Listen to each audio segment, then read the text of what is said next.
ये कहानी है एक इंसान की जिसने 400 से भी ज्यादा दिन तक दुनिया के सबसे बड़े और बेरहम समुंदर पैसिफिक ओशियन में जिंदगी और मौत की जंग लड़ी, वर्ल्ड रिकॉर्ड बनाया और 14 महीने बाद वापस जिंदा भी आया। लेकिन आते ही ऐसा क्या हुआ कि उसको तुरंत जेल जाना पड़ा? आइए जानते हैं इस पूरी कहानी को इस वीडियो में। पैसिफिक ओशियन के नाम सुनते ही लोगों के पसीने आ जाते हैं। पूरी दुनिया में टोटल 71% पानी है, जो कि डिवाइडेड है 4 ओशियंस में, जिनके नाम है अटलांटिक, पैसिफिक, इंडियन और आर्कटिक ओशियन। सबसे बड़ा ओशियन है पैसिफिक ओशियन। ये इतना बड़ा है कि ये अकेला 148 स्क्वायर किलोमीटर को कवर करता है। इस ओशियन पर कुछ ही आइलैंड्स है जो कि बहुत ही छोटे हैं और कुछ तो ऐसे आइलैंड्स भी है जहां इंसान आज तक नहीं जा सका। अब अगर गलती से भी कोई इंसान पैसिफिक ओशियन में गुम हो जाए तो उसको ढूंढना तकरीबन नामुमकिन है। इस पैसिफिक ओशियन में 14 महीने तक जिंदा रहने वाले इंसान का नाम था जॉस सैल्वाडोर अल्वारेंगा। इस इंसान के पास 7 फुट की छोटी सी एक बोट थी जिसमें सीधा लेट भी नहीं सकते थे और ये इंसान 1 साल से भी ज्यादा दिन तक इस छोटी सी बोट पर जिंदा था। समुद्र की बेरहमी का भी मुकाबला किया और वर्ल्ड रिकॉर्ड भी बनाया, जो कि आज तक कोई और इंसान तोड़ भी नहीं सका। जॉस सिर्फ अपनी किस्मत से मजबूर था कि वो इस बदतर मुश्किल में फंस गया। ये बात है सन 2012 की। जॉस 36 साल का एक एक्सपीरियंस्ड मछुआरा था जो कि मैक्सिको के एक कोस्टल एरिया में रहता था। 17 नवंबर 2012 को जॉस और उसका एक साथी मिलकर फिशिंग के लिए निकलते हैं, रोज की तरह अपनी 7 फीट की छोटी सी बोट पर। इस बोट पर ज्यादा दूर जाकर मछली नहीं पकड़ सकते थे क्योंकि बोट बहुत ही ज्यादा छोटी थी, जिसमें एक इंजन और एक ही फ्रिज था। तो फिर दोनों ने 30 घंटे का अंदर ही वापस आने का फैसला लिया। तो दोनों निकल पड़ते हैं मैक्सिको के किनारे से 120 किलोमीटर दूर और अपना जाल समुद्र में बिछा रहे होते हैं कि अचानक एक खतरनाक समुद्री तूफान उनकी तरफ आता नजर आता है। वक्त बचाने के लिए वो जाल को वहीं छोड़ देते हैं और बोट को फुल स्पीड में भगाते हैं। मुसलसल 6 घंटे तक वो किनारे से सिर्फ 20 किलोमीटर दूर थे कि बोट का इंजन अचानक खराब हो जाता है। उनको किनारा भी साफ दिख रहा था और तूफान भी काफी पीछे रह गया था। उनके पास एक रेडियो था जिसके जरिए उन्होंने अपनी लोकेशन अपने बॉस को भेज दी और जवाब का इंतजार करने लगे। लेकिन किस्मत भी इतनी खराब थी कि उनके रेडियो के बैटरी भी डेड हो गई। तो एक तरफ जहां वो किनारे को देख रहे थे, वही दूसरी तरफ अपनी तरफ आते हुए तूफान को, जो इतनी शिद्दत से आ रहा था जैसे उनको जिंदा ही निकल जाएगा। तूफान के साथ हवाओं की तेज रफ्तार उनकी बोट को किनारे से दूर ले जाने लगे और बस कुछ ही देर में किनारा नजर से गायब हो गया और तेज लहरों ने उन्हें दूसरी तरफ खींचना शुरू कर दिया। उनके बॉस तक जब वो मैसेज पहुंचा तो बहुत देर हो चुकी थी। वैसे तो उनके बॉस ने एक सर्च पार्टी भेजी थी उनको ढूंढने के लिए, लेकिन हर गुजरते लम्हे जॉस की बोट दूर होती गई।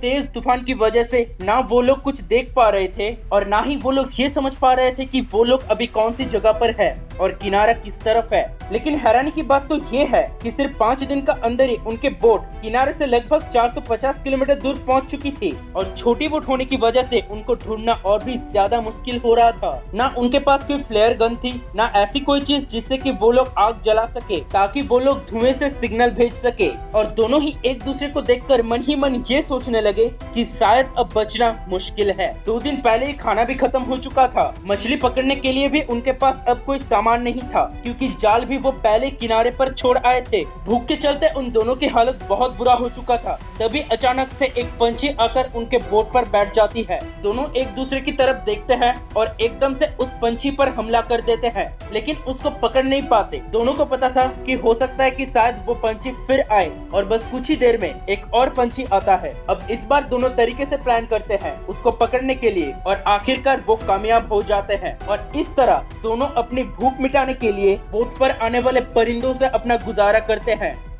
समुद्र का खराब पानी पीने से इंसान की मौत हो सकती है। इस वजह से उन्होंने बारिश का पानी प्लास्टिक की बोतल में स्टोर करना शुरू किया जिसको पी के वो जिंदा रहे। लेकिन जब बारिश नहीं होती थी तो प्यास बुझाने के लिए मछलियाँ और टर्टल्स का खून पीते थे, लेकिन वो भी तब जब वो उनको पकड़ने में कामयाब होते थे। दिन गुजर गए और फिर महीने। ये दोनों जिस मेंटल टॉर्चर से गुजरते रहे वो इमेजिन करना भी हमारे लिए बहुत मुश्किल है। और आखिरकार जॉस का साथी ये टॉर्चर बर्दाश्त नहीं कर सका और 4 महीने बाद वो सुसाइड कर लिया। अब बोट पर जॉस सिर्फ अकेला रह गया और उसके चारों तरफ सिर्फ पानी ही पानी था, जिसे देखकर उसे जिंदगी की कोई उम्मीद बाकी नहीं लग रही थी। लेकिन अपनी हालात से तंग रहकर वो जैसे तैसे करके अपनी जिंदगी गुजारने लगा।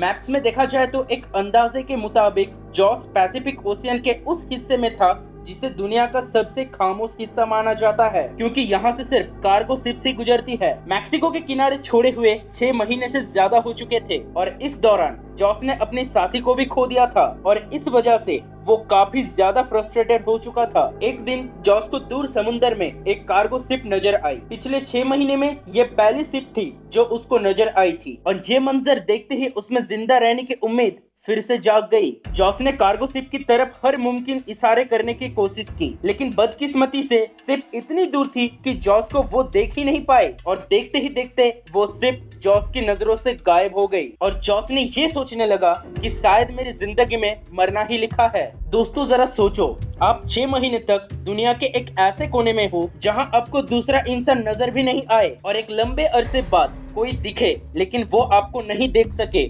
तो फिर आपको कैसा लगेगा। लगभग 11 महीने के बाद जॉस अपनी छोटी सी बोट पर 8000 किलोमीटर ट्रैवल कर चुका था। उसके कपड़े भी फट चुके थे और उसके पास खुद को सनलाइट से बचाने के लिए सिर्फ एक अंडर वेस्ट ही बचा था। और आखिरकार वो घड़ी आ गई जब किस्मत जॉस पर मेहरबान हुई और फाइनली 438 दिन बाद 30 जनवरी 2014 को उसने अपने आसपास नारियल तैरते हुए देखे और कुछ पंछियां भी मंडरा रही थी और ये देखकर वो समझ लिया कि आसपास कोई आइलैंड तो जरूर होगा। फिर उसे दूर एक आइलैंड दिखाई दिया और उस आइलैंड तक पहुंचने के लिए लगभग उसने आधा दिन लगा दिया। जैसे ही बोट उस आइलैंड के करीब पहुंची, वो बोट से जंप करके तैरते हुए आइलैंड की तरफ गया और फाइनली महीनों गुजरने के बाद वो एक ठोस जमीन पर अपना कदम रखा। दरअसल इस आइलैंड को इबोन एटोल कहा जाता है, जो कि दुनिया का सबसे छोटा आइलैंड है। वैसे तो ये ऊपर वाले का चमत्कार ही था कि हवा की रूह कुछ इस तरह से उसकी बोट को मोड़ दिया कि वो आइलैंड तक पहुंच गया। अगर गलती से वो इस आइलैंड तक नहीं पहुंच पाता या हवा का रुख जरा सा भी बदल जाता तो वो कभी भी आइलैंड तक पहुंच ही नहीं पाता। लेकिन अगर वो जिंदा बचा भी रहता तो शायद 5000 किलोमीटर दूर फिलीपाइंस के आइलैंड तक पहुंच जाता। लेकिन जॉस की किस्मत अच्छी थी कि वो इबोन एटोल आइलैंड पर पहुंच गया और ये उसके लिए एक वरदान साबित हुआ, जैसे कि मौत के मुंह से निकलकर उसे एक नई जिंदगी मिल गई हो। थोड़ा बहुत एरिया देखने के बाद उसे एक घर दिखाई दिया और कुछ देर बाद उस घर से एक इंसान बाहर आया। करीब 14 महीने तक समुंदर में गुजारने के बाद वो पहली बार किसी जिंदा इंसान को देख रहा था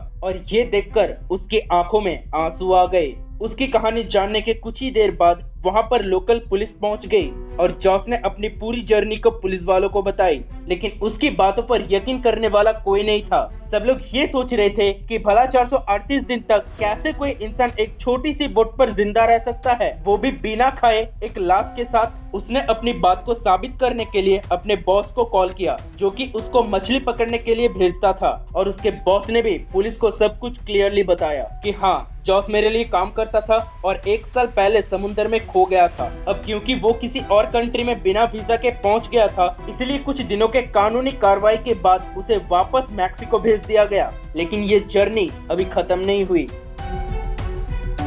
जॉस के दोस्त जिनके आधे रास्ते में ही मौत हो गई थी, उनके घर वालों ने जॉस के नाम पर केस कर दिया, ये कहते हुए कि जॉस ने अपने दोस्त का ही कत्ल करके उसको खा लिया होगा। लेकिन कुछ दिन के कानूनी कार्रवाई के बाद जॉस को छोड़ दिया गया। उसके कुछ दिन बाद उसने एक बुक 438 डेज पब्लिश की, जिसमें उसने अपनी पूरी कहानी लिखी थी। जाने अनजाने में अपनी जिंदगी को बचाते बचाते उसने एक ऐसे वर्ल्ड रिकॉर्ड बना दिया था जिसे तोड़ने की हिम्मत आज तक किसी ने नहीं किया। जॉस की कहानी हमें इस तरह प्रेरित करती है कि जिंदगी में चाहे कितनी भी मुश्किल आ जाए, हर मुश्किल का ही एक हाल जरूर होता है।